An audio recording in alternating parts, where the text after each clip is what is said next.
Today's highlights. Derivatives are all over the place. Bitcoin is just moving sideways and has basically given up, and only now is the big boss starting to catch up. As for ETFs, the US is once again cracking down on crypto ATMs. When will the turning point for the crypto world finally arrive? Our channel's fan growth has been especially fast lately. It took us 6 years on YouTube to go from 0 to 100,000 subscribers, but going from 100,000 to 120,000 only took a few months. For those of you who are new to the channel, this channel helps you sort through Web3 news and information every day. People always say you can't earn money beyond your level of understanding. If you spend 15 minutes a day watching BTV's daily news, your knowledge will be maxed out. And Data Headlines is all about using just 3 to 5 minutes each day to cover Web3. We integrate all the information for you, news, political updates, and data, delivering it to you in a straightforward, no-nonsense way. This way, when you're discussing with others, you'll have all the data and news you need. Now let's look at data headlines. Today is Monday, and we've released the weekly review of supply and liquidity. Today, Bitcoin is finding its balance at the current level. It doesn't look like it's about to take off, but it's also hard for it to drop significantly. Let's take a look at the new data released the day before yesterday. What is the average cost of the US spot ETF? About $83,000. But we can't treat this price level as a technical hard bottom. It's just the psychological threshold for institutions. If Bitcoin falls below $83,000 and consolidates below that level, then ETF holders will definitely become cautious and selling pressure will gradually emerge. Looking at the futures side, CME's Bitcoin still has a gap at $90,541. Based on past experience, there's a 90% chance that this gap will be filled. So in the short term, the market will continue to fluctuate, and the probability of a retest is actually not low. The good news is that leverage in the market has mostly been cleared out. Open interest has returned to 2022 levels, and in fact to the lowest point of 2022. But the bad news is also quite clear. A new wave of directional capital hasn't entered the market yet. Looking at the blockchain, large addresses have decreased by 220,000 bitcoins over the past year. That sounds pretty alarming, right? But a significant portion of this is actually just exchanges moving funds between their own wallets, not real money being sold off and crashing the market. So, taking everything into account, this is the core state of the market right now. In short, the deleveraging phase is over, but the new direction hasn't become clear yet, so for now, the market will likely continue to consolidate for a while. Personally, I rarely look at technical indicators for fluctuations below the 4-hour chart, but today let's take a look at the 1-hour Bitcoin volatility curve. Right now, it's mainly derivatives driving the market, while spot trading has almost no presence. Recently, liquidations on both the long and short sides have been especially frequent, and every time there's a liquidation, you see long wicks, meaning sharp reversals up and down. This is a classic liquidity sweep market. Right now, it's just impossible to tell whether the trend should be up or down. This is a critical point. First, both long and short positions have been liquidated, so no one is really gaining an advantage, but at the same time, no one can suppress the other. Basically, high leverage players are being shaken out back and forth. Looking at the open interest, OI, of outstanding contracts, this index remains high, which means everyone is still increasing leverage. The funding rate sometimes turns positive, sometimes negative, indicating that trading sentiment is very unstable. As for the Bollinger Bands indicator, the price keeps hovering around the middle band, especially during liquidations. When the Bollinger Bands open up, this is a classic sign of leverage being reset, not the start of a new trend. Overall, it looks like the market is trying to clear out leverage first before deciding which direction to go. The combination of high open interest and erratic funding rates means that both sides could get liquidated. Both longs and shorts could be wiped out. So, until open interest drops and funding rates stabilize, this kind of volatility is more of a risk than an opportunity. In the short term, derivatives are still dominating the market action. Spot trading has almost no say in the matter. Right now, doesn't Bitcoin look like it's been pinned just above 90,000 and isn't moving at all? But if you look at the trading volume, it's shrinking like a deflated ball. The single-day trading volume is negative 3,100 Bitcoins, compared to the 30-day average of 13,000. That's just a fraction. This shows that sellers can't even be bothered to dump anymore, but buyers also don't dare to jump in. Both sides are just staring at each other, not making a move. When the price holds steady, it means no one is willing to sell anymore. But buyers aren't going crazy either. This kind of situation, shrinking volume with stable prices, usually happens in the resting zone after a big rally. Everyone's catching their breath, watching and waiting, not a signal that a new round of action is about to take off. before the actual trading volume turns positive and the 30-day moving average starts to turn upward, it's very likely that the market will just keep oscillating for a while. Right now, it's like running on a treadmill. You look busy, but you're not actually making any real progress. In the short term, the market hasn't received any new momentum, nor is there any bad news to crash the price, so this range is just a waiting game. What are we waiting for? To see if a second FTX incident will happen. Alright, please give us a like and turn on the notification bell. We're here to help you sort through the Web3 world's news that's closest to making money within the past 24 hours. Many people say our news topics are especially macro-focused. Do you really think improving your knowledge comes from making a 100-fold gain on a meme coin today? Is that what you call money earned through insight? That's just you getting lucky, isn't it? It's not that our program is too macro, it's that you're simply not the target audience for our show. All right, for today's top news, we're still going to focus on the macro perspective. Morgan Stanley, what kind of company is Morgan Stanley on Wall Street? It's the kind that, while everyone else is feasting, charging ahead, he's just sitting on the sidelines, numbed. Let's take a look at these conservatives first. How much in assets do they manage? 6.4 trillion, just a bit less than BlackRock. But even BlackRock has transformed. They've already launched crypto ETFs. So what are these guys doing? First, they absolutely refuse to touch crypto assets, and third, they don't deal with spot trading either, nor do they mainly withdraw. But what if some of their clients actively request to buy digital currencies? Then they secretly let their clients purchase some digital assets through third parties. But now, the situation has changed. In 2024, Bitcoin ETFs have blasted open the doors of Wall Street. Now that Trump is in office, the entire crypto policy has shifted, and even pension funds can buy crypto assets. Stablecoins are on the verge of replacing international settlements as the mainstream settlement method. So now this old gentleman can't sit still anymore. Maybe the effects of the anesthetic have worn off, and he's planning to shift his position and make a move. In 2026, Morgan Stanley suddenly accelerated and, within 24 hours, submitted 3 crypto ETF applications to the SEC: a Bitcoin trust, a Solana trust, and a spot Ethereum ETF, completing its mainstream crypto asset portfolio all at once. This marks a comprehensive strategic shift. A gradual rebuilding from this liquidity event we had on October 10th. The market makers are getting more comfortable with their risk parameters, adding risk back into the market. We're seeing retail sentiment catch up to what was already known on the institutional side, so retail sentiment is catching up to institutional momentum. And really, we're just seeing the mean reversion trade I talked about. Morgan Stanley is shifting clearly towards crypto, moving from serving only aggressive high net worth clients to, by October 2025, fully opening up to allow all clients in 401k retirement accounts to allocate to spot Bitcoin. Their plan to enable trading of Bitcoin, Ethereum, and Solana ETFs on eStar Trade, along with advancing crypto infrastructure development, demonstrates this clear pivot to crypto. So you see, when Morgan Stanley makes a move, it's a big one. ETFs are just the appetizer, leftovers that others have already played with. They've already announced it. In the second half of the year, they're launching their own digital wallet, and they're going to tokenize everything: stocks, bonds, private equity, real estate, all of it.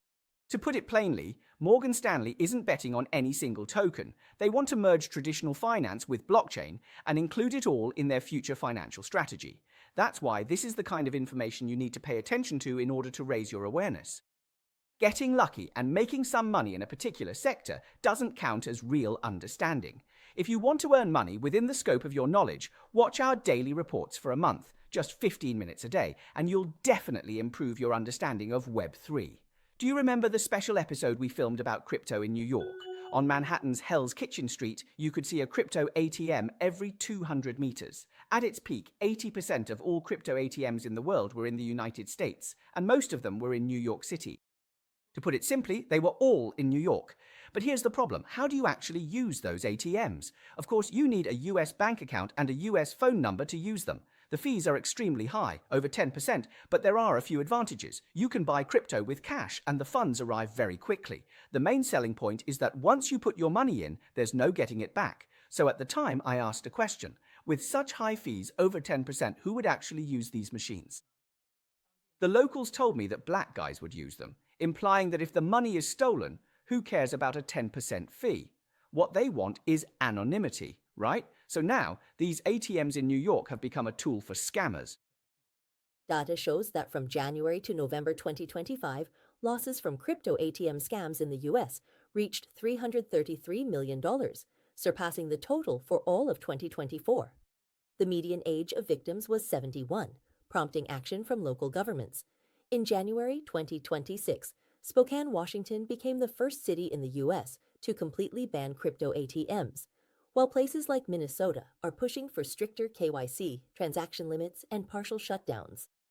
Actually, I encountered this phenomenon myself when I was filming ATMs in Taipei. I saw an elderly gentleman using a Bitcoin ATM, and I was really surprised at the time. I thought, wow, the adoption rate is so high. Even seniors are using crypto assets now.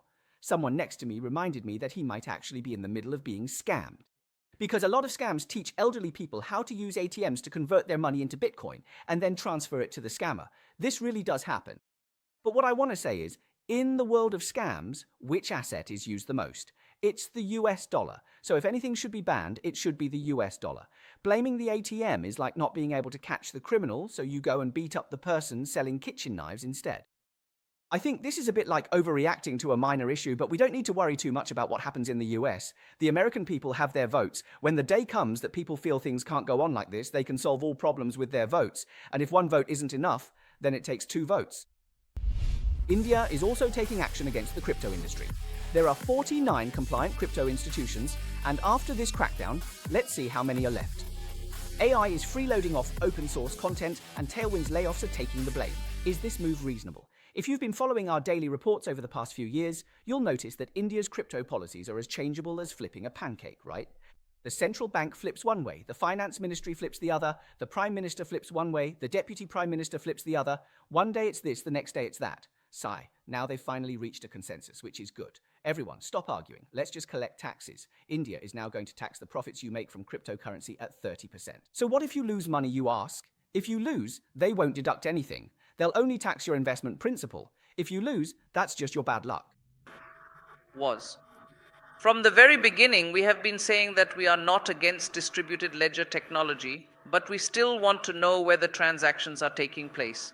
We introduced TDS and TCS on it, and soon after, during India's G20 presidency, we pushed for a global consensus on how to regulate or address the issues related to it. When it comes to trading or cryptocurrencies, we brought the issue to the G20. India has gone even further. India's Financial Intelligence Agency has introduced a new regulation, which means all major cryptocurrency exchanges are in trouble this time. If you want to acquire local users in India, KYC and anti-money laundering are just the starting point, just the entry requirements. To put it plainly, if you want to acquire users at the regional level, the difficulty is extremely high. According to the Times of India, regulated exchanges in India now require users to take real-time selfies, track eye and head movements to prevent AI forgery, verify geographic location, collect the IP address and timestamp of the account opening location, and complete account verification through small bank transactions. Users must also submit a government-issued photo ID, verify their email and phone number before they can open an account. So far, 49 cryptocurrency exchanges have completed FIU anti-money laundering registration. 25 compliant offshore exchanges have been disconnected from Indian users. In addition to that, there are also offline facial verification, small bank account transfers for confirmation, a 30% tax, re-signing of account documents, and a whole series of such procedures. Currently, there are 49 compliant exchanges in India, and I believe that with this combination of measures in place, it's really uncertain how many will be left. But one thing is for sure, India's crypto tax revenue will only decrease in the future. With a 30% tax and such a high level of difficulty, isn't it better for me to just trade on exchanges abroad? Isn't it better for me to trade in decentralized dApps on-chain? Why do I have to pay your country this 30% tax? Am I that naive? To be honest, the crypto assets I save up do not even have my name on them. As long as I have an anonymous card, I can still spend in India. I want to ask everyone a question. How many of you have heard of the company Tailwind Labs? If you know about it, please say so in the comments, or just type Tailwind so we can see how many of our viewers know how to code. Who can read and understand the entire open source GitHub? These fans. So, what does this company do? They work on open source code, specializing in AI components. If you need to read some mature code or buy some plugins, just go to them and pay directly. But recently, this company announced that it would lay off 75% of its staff, which means 75% of the programmers will lose their jobs. The CEO, Adam Watson, was very straightforward. He said that AI can now solve most problems. Regarding the claim that AI is killing the open source business, the founder, Derek Byatt, disagrees. He believes that Tailwind's problem isn't that AI is too powerful, but that its business model was fragile to begin with. AI quickly exposed these issues. He also noted AI companies use Tailwind's documentation and community content to train models, yet give no value in return, creating a clear fairness controversy. In his view, AI will rapidly disrupt anything with clearly defined rules, and monetizing based on these standards. As a result, Tailwind's commercial products are more easily replaced. But the question is, has AI really become strong enough to fully take over human workflows?